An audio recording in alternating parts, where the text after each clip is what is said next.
शरद द्विवेदी जी का। शरद जी, एक बड़ी बात है क्योंकि बीजेपी में का एक स्टैंड हमेशा क्लियर रहा है कि नेताओं के पुत्रों को लेकर चुनाव में टिकट देने को लेकर, लेकिन यहाँ पे एक बड़े और सीनियर लीडर है गोपाल भार्गव, उनका ये कहना है कि अब वो 3 इलेक्शन और लड़ेंगे। हालांकि थोड़ी अजीब सी बात ज़रूर दिखाई दे रही है, 3 इलेक्शन की बात कर रहे हैं, लेकिन किस तरह के मायने निकाले जाए, उनके जो बेटे को जो टिकट देने की अटकलें लगाई जा रही थी उस पर अब विराम लग गया? नहीं, अभी किसी चीज पे कोई विराम नहीं लगा है ललित जी। और राजनीति में ना कभी फुल स्टॉप होता है ना कभी विराम होता है। आप बल्कि ये भी समझिए कि हर चीज एक नई शुरुआत होती है।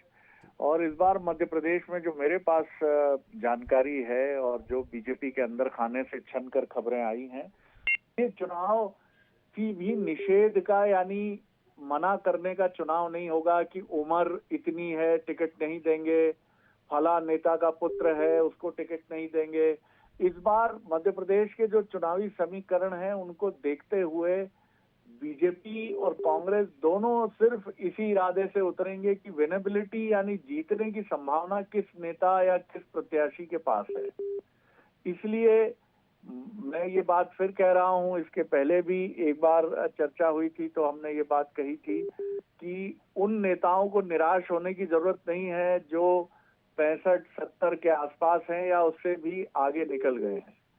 ये बात बिल्कुल मजबूती से अंदर खाने से आई है बीजेपी के कि ये चुनाव प्रयोग धर्मी चुनाव इस मायने में नहीं होगा कि भारतीय जनता पार्टी नए नए प्रयोग करेगी, प्रयोगों के तहत कुछ लोगों को बाहर बिठाएगी।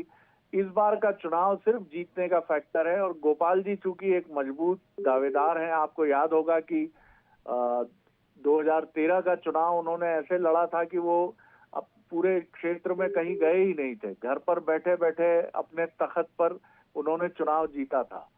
तो निश्चित तौर पर मुझे लगता है कि ये उनका आत्मविश्वास बोल रहा है और इसके पीछे नेताओं से हुई चर्चा भी आधार होगा। 3 चुनाव जैसा आपने कहा, ये आत्मविश्वास के अधिकता का परिचायक है, लेकिन इस चुनाव में वो उतर रहे हैं, इसमें मुझे लगता है कि शंका नहीं होनी चाहिए। बिल्कुल शरद जी, जैसे कि आपने कहा 1985 के बाद से वो लगातार चुनाव जीतते आ रहे हैं, तो आत्मविश्वास उनका काफ़ी बढ़ा हुआ है। बहुत बहुत शुक्रिया करेंगे आपका पूरी जानकारी के लिए।